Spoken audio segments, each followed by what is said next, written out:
Breaking news आई, Hamas से जंग लड़ रहे इजराइल से जुड़ी हुई। इजराइल ने दक्षिणी लेबनान में हिजबुल्लाह के ठिकानों पर ताबड़तोड़ हमले कर दिए। उसने दक्षिणी लेबनान में सुबह सुबह मिसाइलें बरसाई और हिजबुल्लाह को जबरदस्त नुकसान पहुंचाने का दावा किया। इजराइल ने यह कार्रवाई हिजबुल्लाह के मिसाइल हमले के बाद की। उसने दावा किया कि हिजबुल्लाह ने इजराइल पर एंटी टैंक मिसाइलें दागी, जिसके जवाब में इजराइल ने हिजबुल्लाह के ठिकानों को चुन चुन कर उन्हें बर्बाद किया।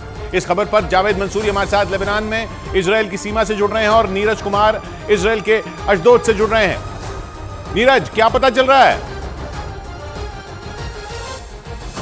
किशोर, देखिए, गाजा सिटी के बाहरी हिस्से में इजराइल की सेना पहुंच गई है। ग्राउंड इन्वेजन लगातार जारी है और दूसरी तरफ कई एंटी मिसाइल लोकेशन हमास के ठिकानों को खत्म किया है इजराइल की सेना ने बीती रात। और आज हम दक्षिणी इलाके में मौजूद थे, वहां देखा हमने कि खान यूनिस में भी, जो कि दक्षिणी शहर है गाजा का, वहां भी गोले और बम बरसाए जा रहे इजराइल की सेना की तरफ से। और जावेद, उधर लेबनान से क्या खबर आ रही है? देखिए किशोर, दक्षिणी लेबनान के इलाकों में रह रहकर आज सुबह कई बार अटैक हुआ और हम आपको बता दें कि सुबह हमने वो तस्वीरें अपने दर्शकों को लाइव दिखाई दी। कई ऐसे इलाके हैं, चाहे वो अलमशाब हो, आयतरून हो, दायरा हो, ये ऐसे इलाके हैं जहां इजराइल लगातार निशाना बना रहा है और ये 7 अक्टूबर के बाद से लगातार चल रहा है। ताज़ा हमला आज सुबह हुआ था।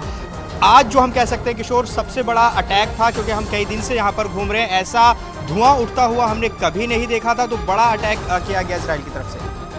जी, और उधर उत्तरी इजराइल से लेबनान पर वैसे ही मिसाइलें दागनी शुरू कर दी जैसे गाजा में दागी थी, जिससे लगने लगा कि इजराइल में जंग का एक और मोर्चा खुल गया, क्योंकि इजराइल की सेना ने दावा किया कि हिजबुल्लाह के लड़ाकों ने इजराइल में एंटी टैंक मिसाइलें दागी, जिसके जवाब में इजराइल ने दक्षिणी लेबनान में हाहाकार मचा दी, जिसकी तस्वीरें भी इजराइल की सेना ने जारी की, जिसमें इजराइल की मिसाइलें कहर बनकर टूटती दिखी और एक के बाद एक इमारत से टकराने लगी, जिसके बाद कई धमाके हुए, धुएं का गुबार उठा और आग की लपटें दूर दूर तक फैल गईं। इजराइल की सेना इससे पहले भी दक्षिणी लेबनान में घुसकर एयर स्ट्राइक कर चुकी है और एक बार फिर उसने हिजबुल्लाह के लड़ाकों को दक्षिणी लेबनान में घुसकर मारा, जिसके वीडियो में इजराइल की सेना चुने हुए टारगेट पर गोले बरसाती दिखी और एक के बाद एक दक्षिणी लेबनान में हिजबुल्लाह के कई ठिकाने स्वाहा हो गए।